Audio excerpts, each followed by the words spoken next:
Hello, and welcome to episode 15 of Flip the Scrip. Today's going to be an even awesomer episode because one of my dear friends and old colleagues has joined us from AVI Systems. We're super excited. Yay. Should I introduce him now or should we wait? You're the boss. Okay. Well, how about I hop down to the hay bale and we do a little bit of news. We'll keep you in suspense on our guest because that means that you'll have to watch until we at least get to that point. So there you go. Leave them wanting more. We'll try to get through the news quickly then. Hey, yeah. Yes, it's been a while. I feel like I haven't seen you in a while.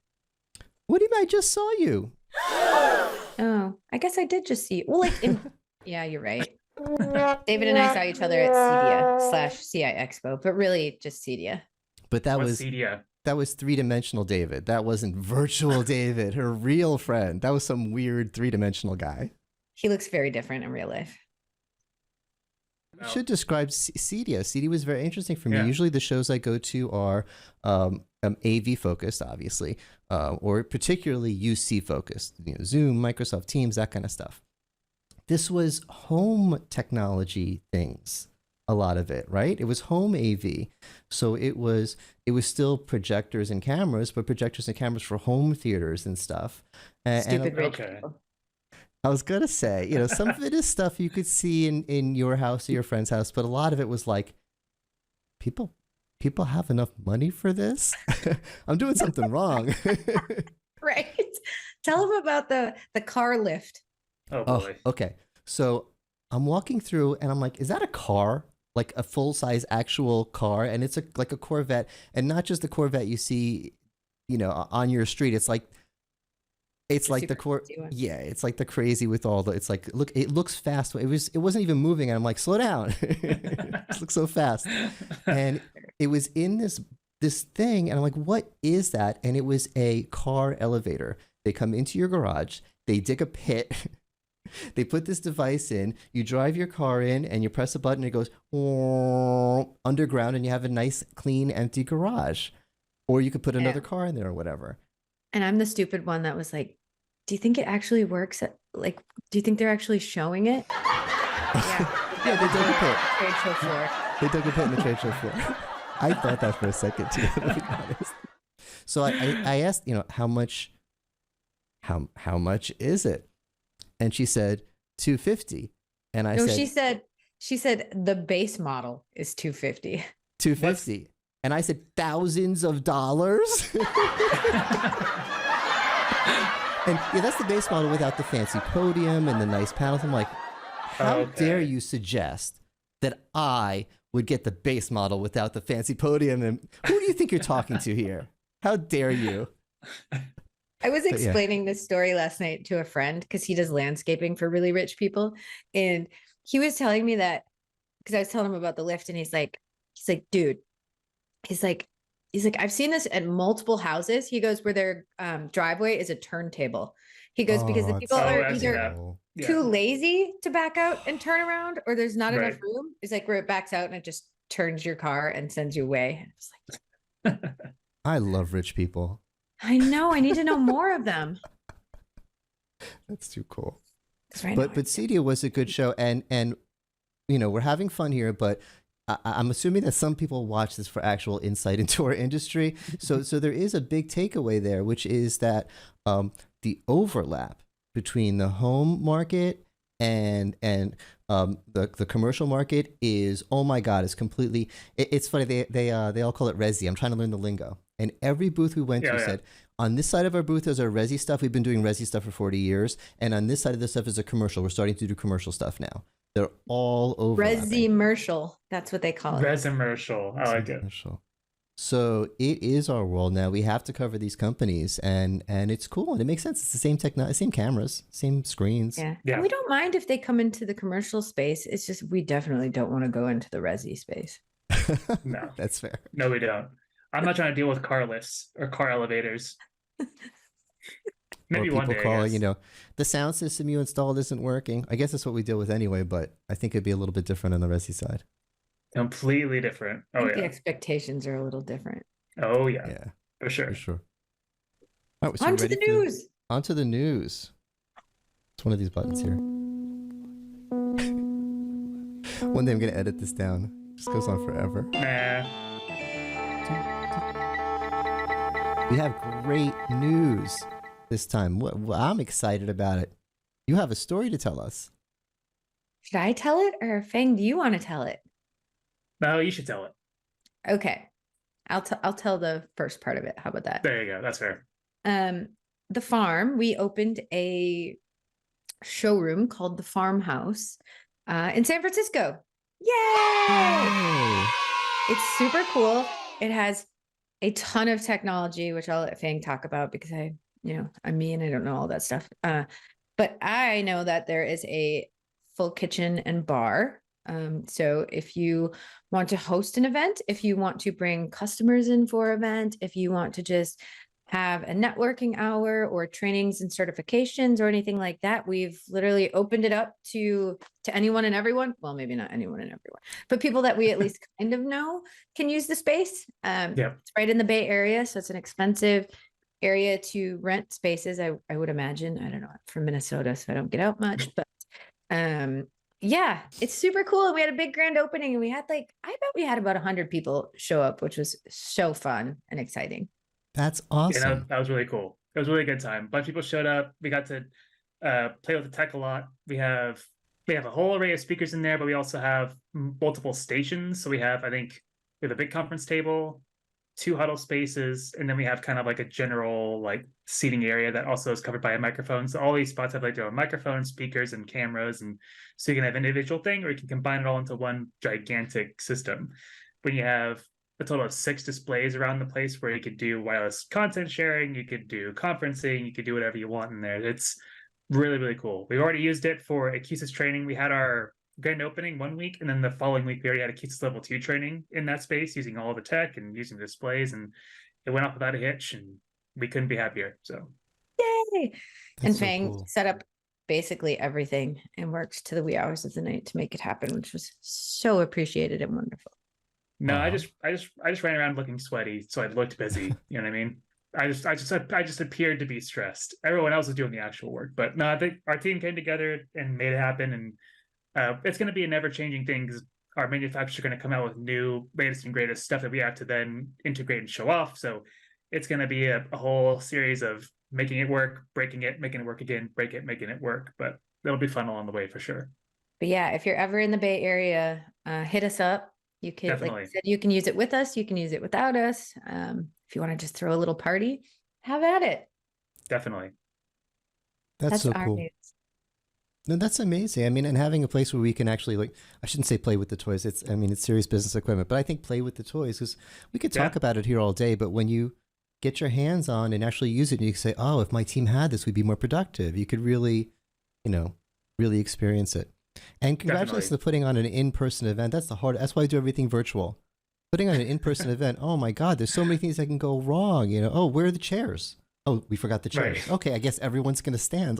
I did forget the chairs. There were plenty of chairs. You did great. No, I really did. I forgot to order them for outside, and the guy was like, we're shutting down an event down the street. He's like, I'll bring them over. Yes. Nice. You pulled it off. Made it happen. You would have never known. Exactly. I'm impressed. I can never do a physical event. And people showed up. That was the big thing. We had, because it's one of those things where you get 200 RSVPs and only half the people show up. But we had a bunch of RSVPs and a bunch of people showed up. So I never got a final head count, but like Kelly said, I think it was certainly at least 100, if not more. So that's awesome. It was cool. It was super cool. All right. So we're ready for our next segment? I think we are. Let's do it. On to... Hey, we need some do music when we switch here. Some banjos. Like Deliverance? No, just kidding. Not Deliverance. Denny McDougald is our guest today from ABI Systems. Welcome, Denny. Thanks for letting me join your podcast here. Thanks for being here. And thanks for being patient during the setup. I was having trouble getting the tractors aligned. We had a transmission problem. No, a little slow getting started today. So I just wanted to add just a couple quick things real quick here, since I've listened to you talk about CEDIA. That very interesting that a lot of companies are trying to move from that consumer side to the professional side. That's interesting, right? Because we don't, as I work for AVI Systems, we don't attend that show. We don't try to do any homework, and we are, only on the professional side of the business. So it's just interesting to hear about how people feel like they have a opportunity to move into that space. So it's actually very interesting. And my car lift will be installed in the next couple of weeks at my house. So thank you for crashing me on that. Well, did you get the premium model or the base model? No, I got the premium. There we go. Then course. you're fine. You did great. That whole base story is model. actually that story is actually hilarious, that someone would spend that much money to put a lift in when they could just build a whole nother building and build a whole nother garage for that amount of money. Yeah, but whatever, right? Thank God people spend money on that kind of stuff and think that, sure, why not? Exactly. Well, didn't you ask David too how many they sell in a year? How many they've sold? So I think they're a pretty new company, and Yeah, they've already sold 100. I think. Wow. that's a good chunk at $250,000 a pop. Maybe No one's getting the base model. Yeah, No right. one's getting the base model. Come on. I mean, I That's know at this least 30 show's not million. about this, but my question would be: is number one is you got to dig it out, right? So Right. what's the real cost?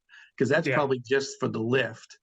I Right. don't know. I Not don't know to if that dig it includes out, the dig. not to put the hole down there. How do you like? There's all kinds of questions I have about even how that works, but I will let that go.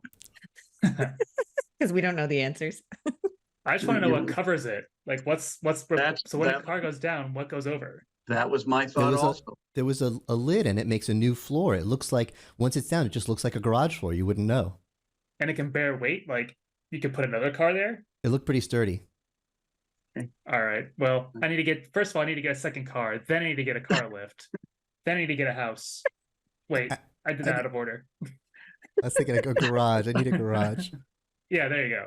I don't think my apartment complex would let me do it in my parking spot.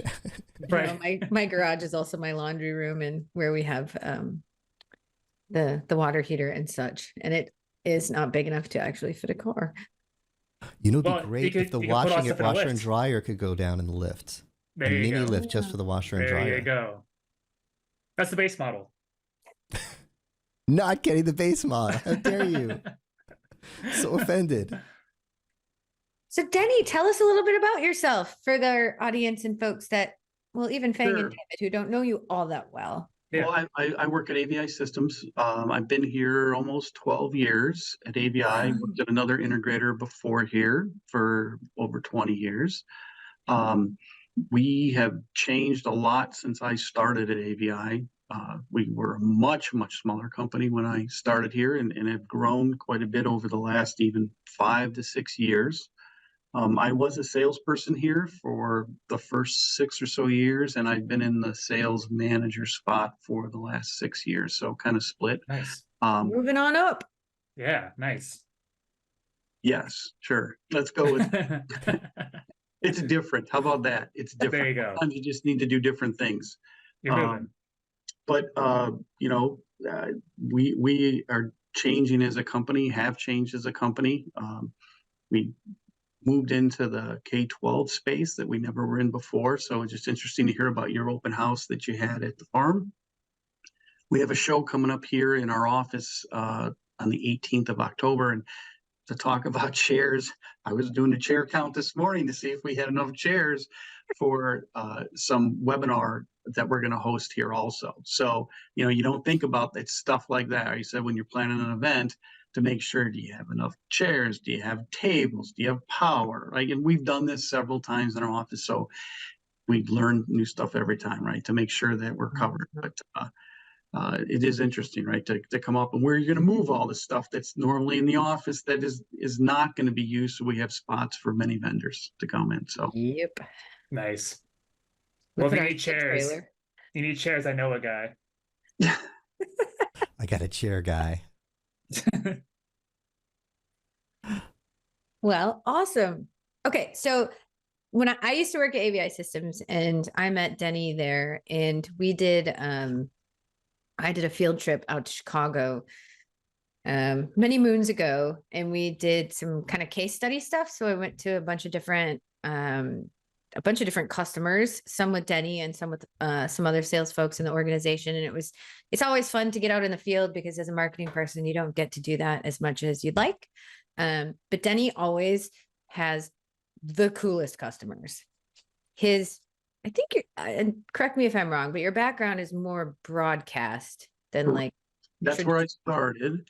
Yes. And then got into sales, and then now we do AV and broadcast. So yes, that's where the background started. So Denny was able to give me a tour of the entire camera and control room at Soldier Field, where the Chicago Bears play. Very cool. That's awesome. Super cool. And then he brought me to Northwestern, which was really cool. But then US Cellular Field, is it still called that? Sure. I think it is still. Probably. I don't know. They changed the names on it. Wherever the White Sox play. Let's just say this. Whatever the stadium they play at, that's where we were at. Yeah. And we actually went to a Twins White Sox game while I was there, which was super cool. So I got to see, he gave me a tour of is it the production room? Is that what we call it? The control room, just like at Soldier Field. Yep, their control room / production room. They have editing suites. They do everything in that space. So yes. Wow. That's really cool. I got to go up there and do a field trip while the game was actually on and stuff. It was so fun. That is so cool. It is also the one and only time in my life I've ever been on the Jumbotron. What did you get on the Jumbotron? What? What did you do to get on the Jumbotron? We did nothing except I knew all the guys in the control room, and we were sitting in the first row because they gave us. We got tickets from them and we weren't expecting anything. And as we get there, we ended up sitting in the first row behind the dugout. It was so cool. Oh, cool! That's awesome. Yeah, that was a huge surprise that we got to do that, and then on one of the things. They were on the Jumbotron. And the irony is that the Northwestern Medill is their school of journalism. We did a whole write-up and video on. As of right now, it's funny that I'm on here today because we just are starting on a new project for them to redo the entire control room / their studio where the students produce their newscast. So if anybody out there knows of Medill or have heard of Medill, they have so many famous alumni that have gone to Northwestern School of Journalism. I mean, a lot of people that are at ESPN, CNN, you name it, the news network. Some of the biggest people in the business, on the broadcast business, were Medill graduates. So we're about to do a full gut of their studio. And it's going to be, they want it to be a showpiece. Like they want this to be the best journalism school technology-wise in the country. And when we finish with this, probably after the first of the year, they certainly will be that. So It's funny that it all comes full circle. Right. And they're putting a classroom in also to teach from like the studio. It's actually pretty cool. It's similar to we did a project for them as one of the videos or case studies was when we were downtown Chicago. So ironically, they're 15 miles or so in Evanston from downtown, but they have an office in Chicago downtown where they have students. So they do their journalism stuff down. So they're in the city. Then they have their standard classroom building out in Evanston. And then they also have a facility in San Francisco and they have one in Washington, D.C. So the students, I guess, they'd spend a semester at some of these places, like to do real news, like they would at any other place they might go to work one day.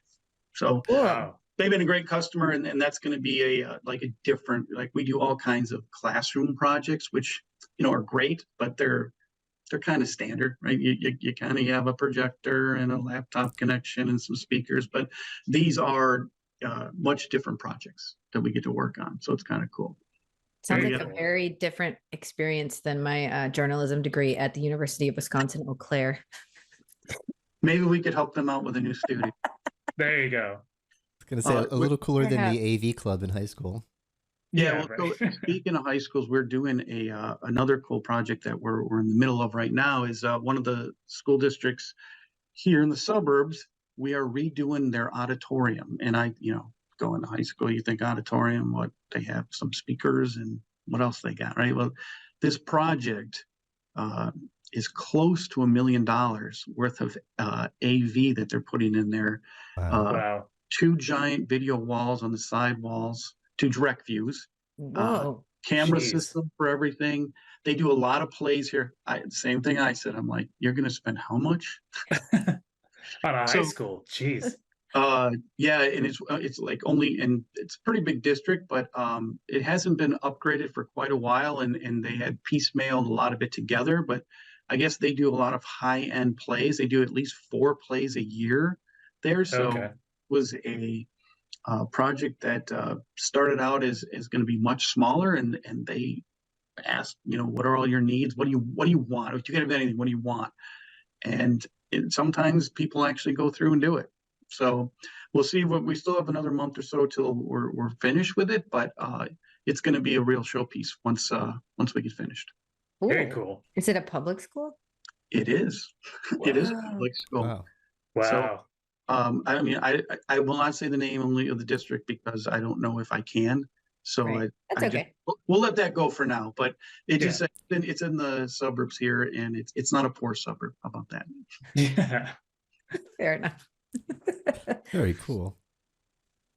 All right. So Denny, I got one more for you. You are a bit of a baseball nut.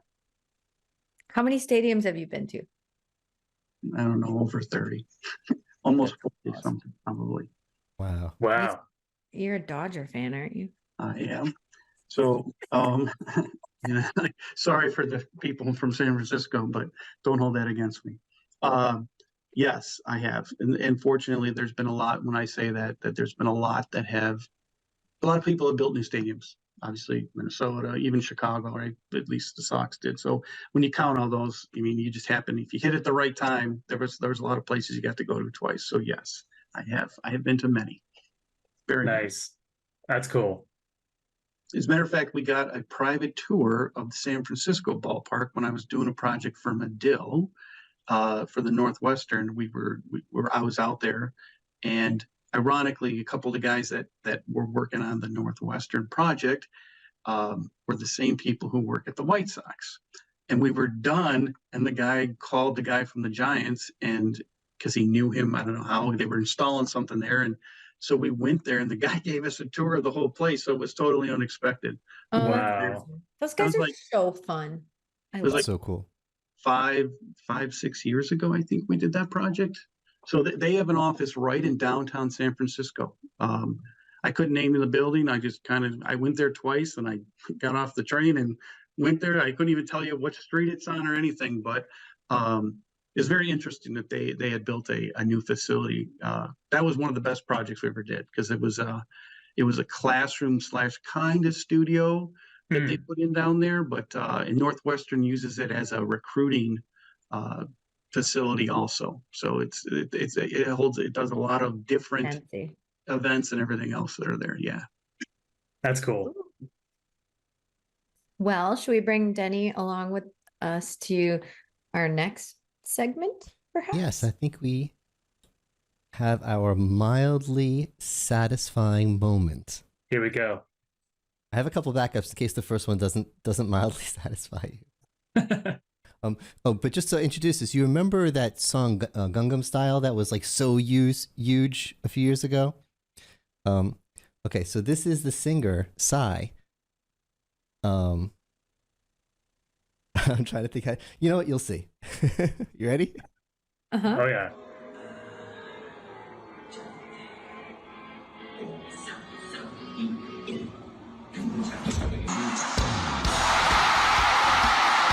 Wow. That transition. Guess who? Could you imagine being him and you're alone and you're quiet and then all of a sudden... One more time.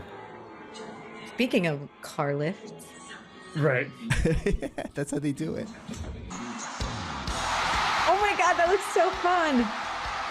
That's crazy.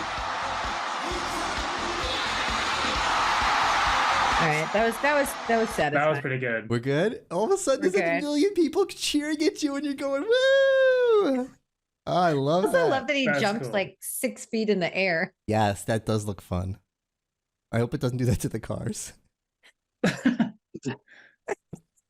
That's the fast model.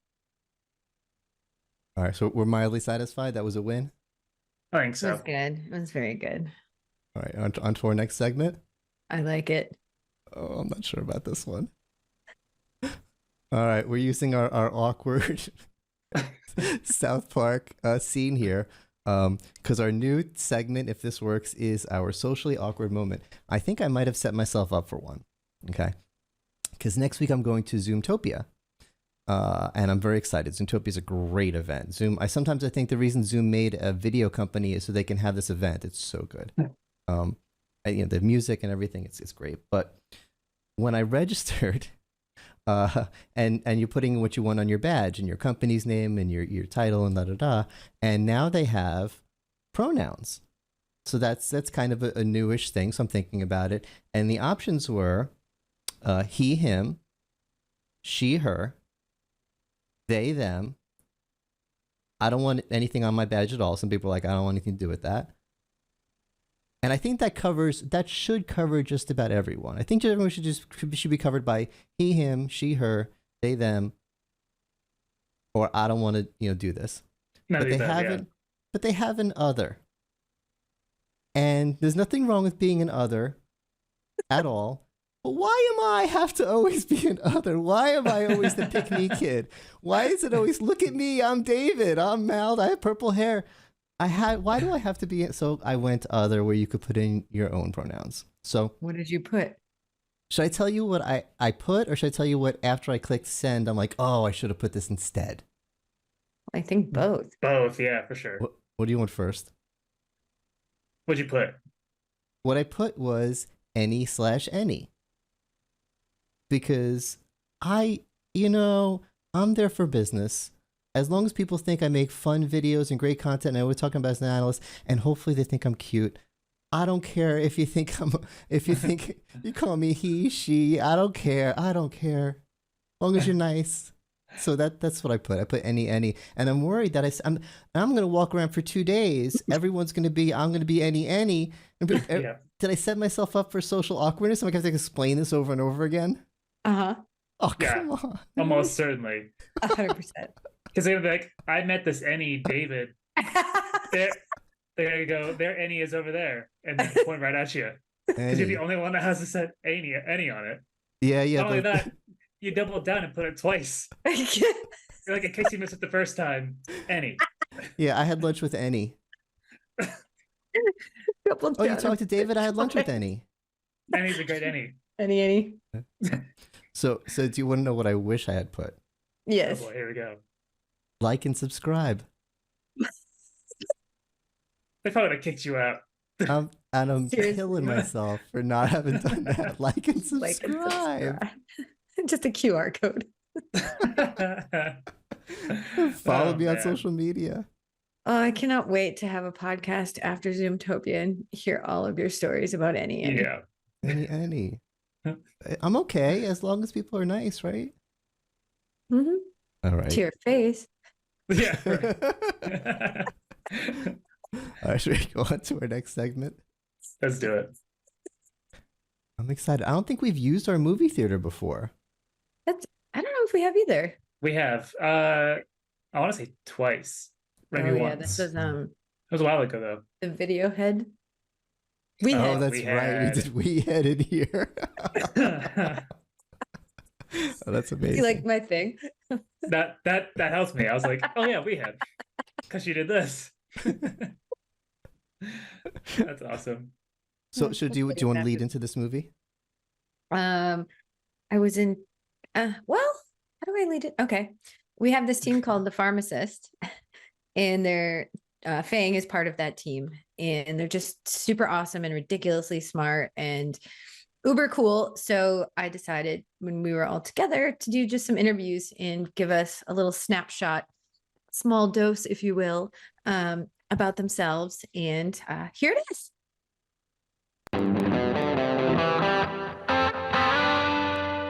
My name is Sean Murphy. I am the Pacific Northwest Regional Services Manager for the farm and pharmacist. My day-to-day involves creating a scope of work proposals for programming for integrators and their AV systems, as well as I do some programming, mainly QSys programming for the said jobs that I propose. I love the really supportive team.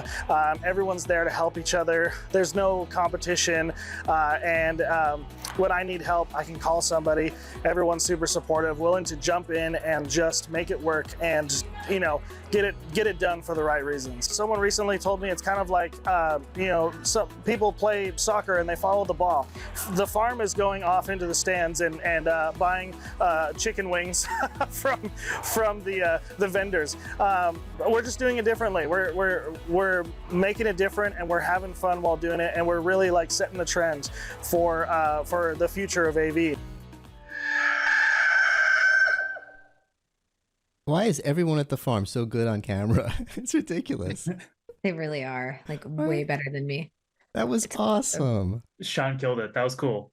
Also, side note, one of our other farmers, Chris Wiebe, made the music for that. Did he really? That's awesome. Yeah, which I was also gonna say that guitar includes looks great. the chicken. I felt a little bad though because his intro was like way longer, so I chopped it up into what would work. So sorry, Chris, but it still sounds. It sounded great. That was really good. I was gonna say I love the guitar lick on that. So good for him. I'll have to tell him. It's awesome. Yeah. And Yay! with that, final thoughts? Let's do it. Oh, Yes. It seems like this went fast today. This is so much I fun. know. It was good. Denny, you're a good guest. Okay. So I think we might need to change this from final thoughts to interesting facts one of these days. However, so I'm going to continue the interesting fact, but it's also my final thought for the podcast. So I guess it works. Perfect. So did you guys know that you fart on average 14 times a day? And each fart travels from your body at 7 miles per hour. Well, now I'm gonna have to start counting. A little side note that while you sleep, you can't smell anything. So like, even if you fart like really crazy in your sleep, there's no way you'll smell it. I can't. I want to double check that last one. I want to. It's my favorite. Sharks. Sharks. I can't. All right. Thanks for watching, everyone. Have a great day. We'll see you next time. Dude, 7 miles per hour?